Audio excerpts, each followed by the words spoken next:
las pelotas, aquí manda el sudor. ¿Y qué tenemos hoy? Carlos, cuéntanos. A ver, durante estas semanas que hemos estado sin programa, hemos tenido vídeos en el canal, ha habido espacio NBA, gracias Y a sigue Carles habiendo. que ha mantenido que sí siga viendo, hay que verlo. Yo soy el primero que digo que tengo que verlos.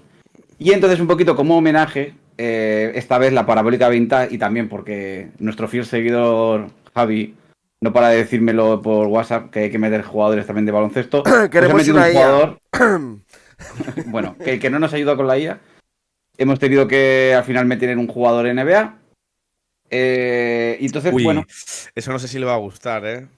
claro, él quería que metiésemos a gente como Antúnez o a Creus, Sí, pero bueno. homenaje, mira, a Rafa Rullán, que falleció hace 2 días. Mira. Pero para eso tenemos que tener vídeos para poder poner esos jugadores, ¿sabes? Y que haya highlights, que son más complicados. Entonces, el jugador NBA que he metido, quiero ver si Carles que puede adivinar cuál es. Es un jugador que ha sido All-Star. De ahí ya me tendrías que saber decirme cuál es. Sí, De bueno, todos sí, los jugadores de la no hay historia. muchos, ¿eh? Por eso. No hay muchos. Creo que solo hay. Europeo. Ahí ya hay menos. Que hay 23, 24. Pero si te digo cuál es el tercero de la historia. El primero fue. No lo conozco ese jugador. No sé si lo conoces. Se llama James Donaldson. No. Pero En el año además. 88. No. Pero. Dice que. ¿Y Dime. de dónde es? ¿Donaldson? Inglés. Sí. Nació en Inglaterra y fue el primer europeo en disputar un All-Star. El segundo fue. Llamó mucho más conocido, un alemán. Del FS Krem. O así se pronuncia. Que fue All-Star en el 93, en el 95 y en el 97. Iba a decir Screm, que podía ser. Y el tercero es un juego que solamente fue All-Star en el 98 y a mí me gustaba mucho porque era un One Club Man, lo relacionaba siempre con su equipo. Un pivot alto, blanquito. Ah, pues tiene que ser. Rick Smith. Rick Smith, ahí está, dale Ángel. Ahí tenemos. ¿No lo tenemos? Sí, ¿Lo tenemos? lo deberíamos de tener. El vídeo. En No portada. está ahí. Ahora. Ahora está, ahí Eso es. tenemos el tulipán blanco. Bueno, pues un pivot muy grande, ¿eh? Un 2'24". Y como digo, un One Club Man, estuvo en Indiana Pacers 12 años. 15 puntos, 6 rebotes, un 1,3 tapones y un 50% en tiros de campo. A ver, no era Shaquille O'Neal, No, ni era. Alonso Mourning, pero era un jugador muy importante en Indiana. Sí. Este jugador sale en The Last Dance. Tiene algún capítulo en el que sale la serie de Jordan, porque también es un poco de esa época y pues, hombre, hasta la irrupción de luego de Gasol, Nowitzki y demás, era uno de los mejores jugadores de la historia NBA y de estos que has dicho, o sea, de los mejores jugadores europeos.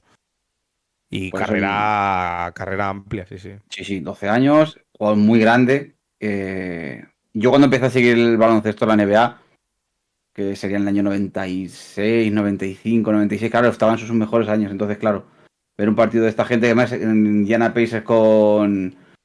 Joder, me quedaba con Reggie Miller. Tuvo momentos muy buenos. Pues vamos a ver un pequeño vídeo. No tiene unos highlights que digamos, ¡guau! Vamos a flipar con los mates que tiene. Pero bueno, pero veremos un poquito cómo se ubicaba en el campo también. Qué tipo de jugador era. Todo.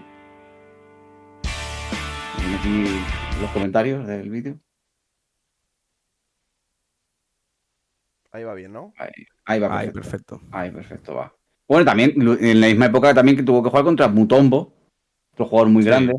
Contra Pat Ewing, como vemos aquí. Hombre, Mira, claro, era una época de pivots. pivots. De verdad. O sea, una época, sí, pivot grande. Nada, aquí no le vas a ver tirando un triple. No, este como mejor puede tener un tirito de 4 metros que estaba bien para ser un pivot. Y sobre todo es eso. Bueno, ahí se llevó un hachazo importante. Esto no sería ni falta en esa época. O sea, se ha comido el área con 8 hostias, pero bueno. Y es curioso estos jugadores que salen de países, porque en Holanda el baloncesto, pues ya... Dime otro jugador holandés. No, estaba pensando y no me sale ninguno. Sí, es que hay uno que cuando estuve buscando el vídeo me acordé. Francisco Elson, que jugó en el Barcelona.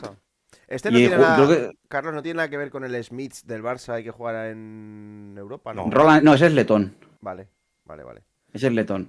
Mira, un tirito de. Oye, desde la bombilla, ¿eh? A lo mejor su único tiro. No, tenía tirito, pero de ahí, de esa zona. Los tiros que ahora en la NBA son. Me recuerda un son poco, imposibles. me recuerda un poco, obviamente salvando las distancias, a Tavares en el Madrid, que recibía muchísimos palos, recibe muchos palos, Sí, hombre, claro, en una época. ¿verdad? Aquí se recibía. Sí, ¿sabes? pero mira que tiene tiene mucho movimiento, mejor, tiene mucha más Sí, calidad sí, Hombre, por que supuesto. Tavares. Pero no Puede era, votar, a ver. pero no era tan buen defensor, ¿sabes? Era un tío, bueno, que él destaca más por la calidad que no por ser un tío contundente, ¿sabes? De un No, 2.24. Al final, un tipo que promedia un tapón por partido en la Sí. época en la que Mutombo Sí. o Ostertag en Utah promediaban muchos más por eso mismo, por el tema de ser mucho más agresivos. Pero No era exacto, sí, que es ese perfil de pívot más europeo, con tirito, con cierto buenos juego de pies. movimientos, sí. Y para ser un 2.24 se mueve, es ágil. Sí. No es. Lo vimos ahí recibir, vamos, votar y dar siempre ir a atacar a canasta. Lo A mí que me me parece surge interesante. Sí, lo que me surge un poco que no conozco su vida, o en Europa, ya fue directamente con la universidad. Si realmente era un jugador europeo Porque que se ha formó nacido allí. aquí y tal, Sí. o si es que nació en Europa, pero se crió en Estados Unidos y luego ya hizo carrera allí normal de ir a la universidad y demás. Yo creo que tiene Eso pinta de haberse formado completamente en Estados Unidos. Sí, Aquí universidad seguro, pero no sé si. seguro, pero más que nada por el hecho de que en esta época no creo que, vamos, y en la liga holandesa no se ha podido formar ningún equipo y no jugó en ningún otro equipo europeo. No fue un jugador como Divac o jugadores así que se formaron en Europa. Bueno, hay un dato puesto número 2 del draft, ¿eh? Sí, muy alto. Seguramente seguro, en ese momento debía ser el europeo o incluso, extranjero, ¿no? La Iwon, pero debía ser el europeo con mejor puesto del draft, seguro. Y mira, es que recibe a 6 metros y tenía amenaza. No mucha, pero bueno, tenía su Casual amenaza. shoot. Bueno, Sí. pues. A veces interesante recordar un jugador que seguramente mucha gente que pueda ver esto no lo conozca, ni le haya visto jugar, ni tenga ni idea de que había un jugador con estas características en aquella época. Muy bien. Pues nada, Carlos, la semana que viene más y mejor. Y volveremos al fútbol. No sudan las pelotas, aquí manda el sudor.